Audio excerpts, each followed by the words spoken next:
Hello everyone, welcome to Hosanna Visa Studio. I am Upasana and आपकी visa filing की जो classes है वो मैं ही आपकी क्लासेस जो है वो लेने वाली हूँ. सो आज हम स्टार्ट करते हैं. आपको एक इंट्रोडक्शन के साथ we will start. So visa categories के ऊपर हम डिस्कशन करेंगे. देखो there are 5 categories: tourist, visitor, work, study and PR. तो हमारी जो वीज़ा फाइलिंग होती है उसमें ये वाले सारे जो कैटेगरीज़ हैं हम उनको कवर करते हैं. बेसिकली इन कैटेगरीज़ में अलग अलग डेफिनेशंस हैं और अलग अलग इनकी रिक्वायरमेंट्स हैं, अलग अलग इनके प्रोसेस होते हैं. ठीक है जी. जो इंट्रोडक्शन की अगर मैं बात करूं तो व्हाट इज़ टूरिस्ट वीज़ा. देखिए, जो टूरिस्ट वीज़ा होता है ये एक शॉर्ट टर्म वीज़ा है. एंड ये आप कब टूरिस्ट वीज़ा के लिए अप्लाई करते हैं? जब आपके एप्लीकेंट को शॉर्ट पीरियड के लिए किसी भी अदर कंट्री में विजिट करना है तो आप टूरिस्ट वीज़ा के लिए ऑप्ट करेंगे. टूरिस्ट वीज़ा में आपको परमिशन नहीं होती आपके एप्लीकेंट को कि वो वर्क और स्टडी कर सके during their stay. Tourist visa की बहुत सी रिस्ट्रिक्शंस होती हैं. हाँ, इसकी फाइलिंग करते टाइम आपको ज़्यादा रिक्वायरमेंट्स नहीं है. जैसे कि अगर मैं बोलूँ इसमें मेडिकल की कोई रिक्वायरमेंट नहीं है, इसमें मेडिकल इंश्योरेंस देने की कोई रिक्वायरमेंट नहीं है, इसमें आपको फ़्लाइट रिजर्वेशन दिखाने की रिक्वायरमेंट्स नहीं होती हैं. तो बहुत सारी ऐसी रिक्वायरमेंट्स इसके अंदर नहीं है. लेकिन इसमें लाइक आपके फ़ंड शो करने की ऐसा नहीं है कि आपको इतनी अमाउंट का फ़ंड शो ही करना है. There is no such requirements at all. बहुत ही ईजी और स्मूथ प्रोसेस है. लेकिन इसके कुछ ना कुछ रिस्ट्रिक्शंस भी हैं. जो भी वीज़ा होल्डर है वो एक टाइम पीरियड के बाद वहाँ पर उस कंट्री में स्टे नहीं कर सकता. ठीक है जी. अगर मैं बात करूँ कनाडा में 6 मंथ से ज़्यादा जो वीज़ा होल्डर है वहाँ पर स्टे नहीं कर सकता. अगर वो विजिटर या टूरिस्ट वीज़ा के ऊपर गया है उनको वहाँ से एग्ज़िट होना ही पड़ेगा. अदरवाइज़ उसको ओवर स्टे माना जाता है और इलीगल माना जाता है. सो टूरिस्ट वीज़ा का जो ड्यूरेशन होता है कि कितने समय का वीज़ा लग के आता है, ये हर कंट्री का अलग से ड्यूरेशन होता है. ये डिपेंड करता है आपने कौन सा वीज़ा अप्लाई किया है. मल्टीपल वीज़ा अप्लाई किया है या फिर आपने सिंगल एंट्री वीज़ा अप्लाई किया है या फिर आपने शॉर्ट पीरियड या लॉन्ग पीरियड वीज़ा अप्लाई किया है. जैसे कि कनाडा का 10 साल का वीज़ा आता है और यह डिपेंड करता है पासपोर्ट की वैलिडिटी के ऊपर. यूके का आपके ऊपर डिपेंड है. आप स्टैंडर्ड 6 मंथ का वीज़ा भी लगा सकते हो, 2 साल वाला वीज़ा भी ले सकते हो. ठीक है जी. ऑस्ट्रेलिया का भी डिपेंड करता है कितने टाइम का आता है, उसमें भी अलग अलग कैटेगरीज होती हैं. शेनेगन का 1 मंथ का 3 मंथ का वीज़ा होता है. अगर आपको उससे ज़्यादा का लेना है तो आपको लॉन्ग स्टे पे अप्लाई करना पड़ता है. तो अगर हम बात करें स्टडी वीज़ा की, स्टडी वीज़ा क्यों चाहिए होता है? बेसिकली अगर आपको कभी भी इंटरनेशनल स्टडीज़ करनी है, एकेडमिक्स या प्रोफेशनल कोर्सेज लाइक बैचलर या मास्टर्स ज्वाइन करना है तो आप फॉरेन की कोई भी यूनिवर्सिटी से ऑफ़र लेटर मंगाओगे.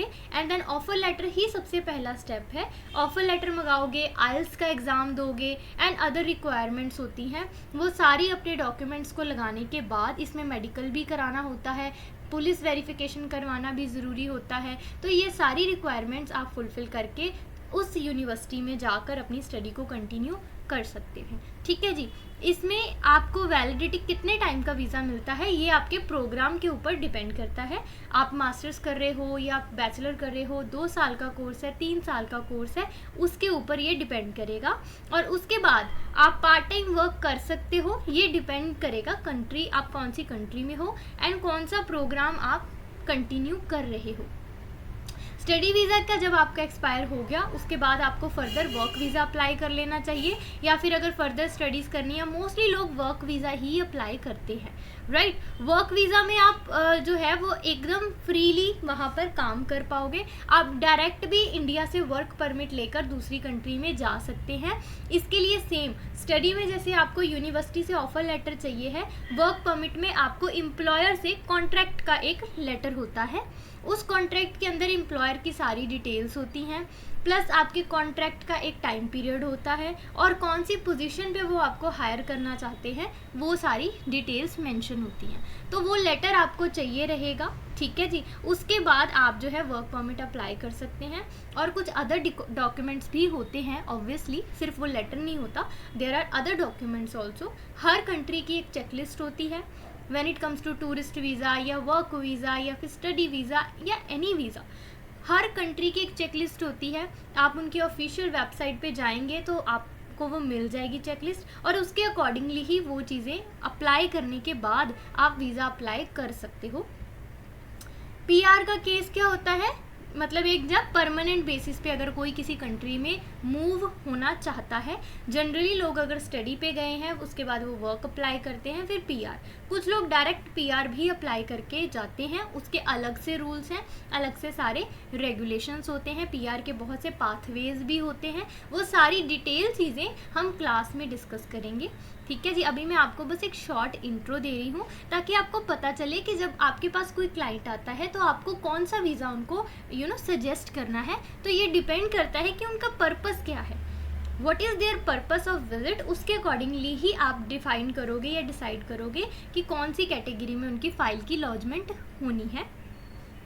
सिमिलर ही राइट्स होते हैं पीआर के जो एक सिटीज़न के ऊपर होते हैं, बस एक ही है कि वोटिंग राइट नहीं होता। वोटिंग राइट जो है मोस्टली केसेस में वो नहीं मिल पाता पीआर को, वो सिटीजन्स के पास ही रहता है।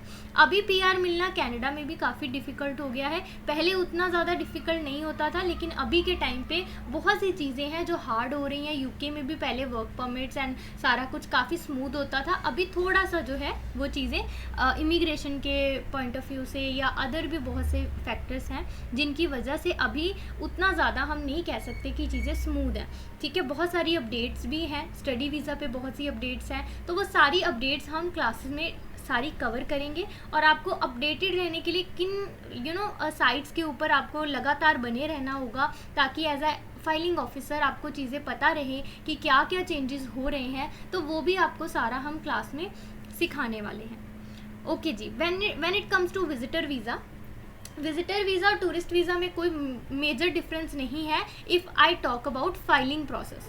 ओके जी, वैसे डिफरेंस है। विजिटर वीज़ा में आपके पास एक स्पॉन्सर होता है, एनीबडी, कोई भी आपको स्पॉन्सर कर सकता है, कोई भी फ्रेंड, कोई भी रिलेटिव, कोई भी आपके पेरेंट्स, कोई भी अगर किसी का वहाँ पर बच्चा है, एनीबडी कैन स्पॉन्सर यू, कोई उसमें रिस्ट्रिक्शन नहीं होती है। स्पॉन्सरशिप एक लेटर होता है, वो लेटर ड्राफ्ट करना भी हम आपको क्लास में सिखाएंगे।